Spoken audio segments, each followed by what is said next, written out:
Good morning everyone! So guys, meron tayo itong konting prutas. May mangga at dragon fruit. So unahin muna natin paghiwa ang mangga. So parang first time ko siyang kakainin. Itong klase na variety ng mangga guys. So ayan, medyo malambot yung loob, ayan, at matigas naman yung sa labas. So mamaya malalaman natin yung taste niya, kung masarap, matamis o maasim pa. So, hiwain muna natin ng ganyan kalaki. Kung kasyang-kasya lang sa bunganga natin. Ayan.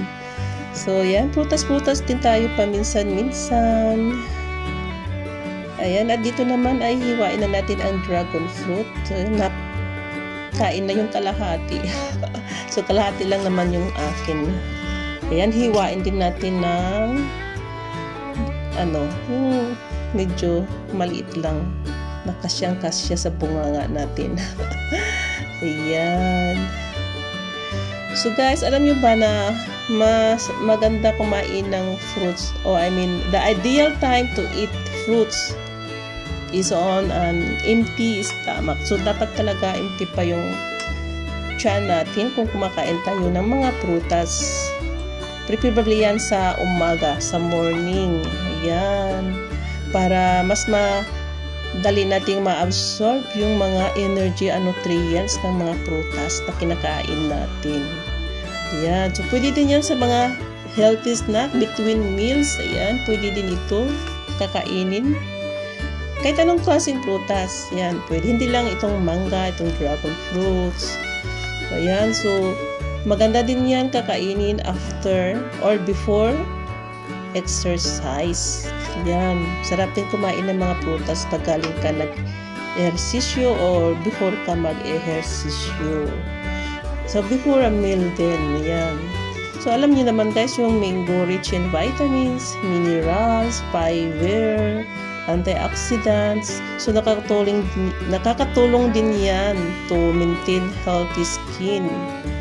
So, syempre, nakakatulong din yan to lower cholesterol.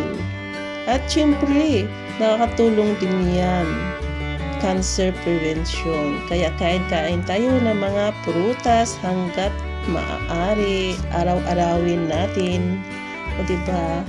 So, syempre, yan? Good for boosting our immune system. So, talagang masarap. Hindi lang masarap kainin yung prutas.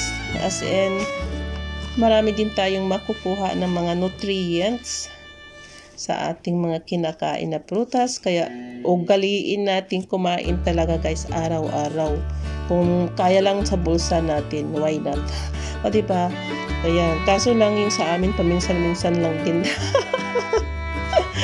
Kaya pag meron, talagang ubos agad. One time lang yan. Wala nang pabukas-bukas. Ubos agad. Isang araw lang. Ayan. So, dito naman titikman natin yung dragon fruits. So, alam nyo kasi, season dito ng mga frutas. Dragon fruits, all-time season na siya dito sa Bangladesh. So, ayan, hindi na naman ako makatiis. Ginagawa ko na namang lipstick.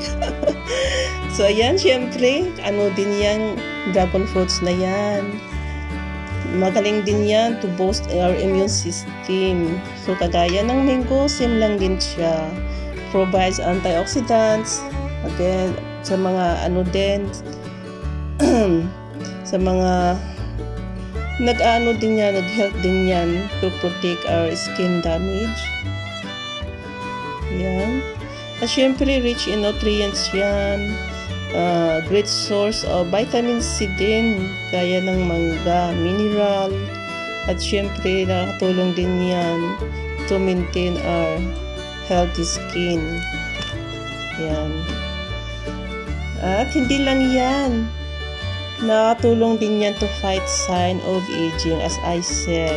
Ayan. So, meron ko ditong saging, hindi na kaya ng tiyan ko. Bukas na lang. So, yun lang guys. Thanks for watching. See you. Bye-bye.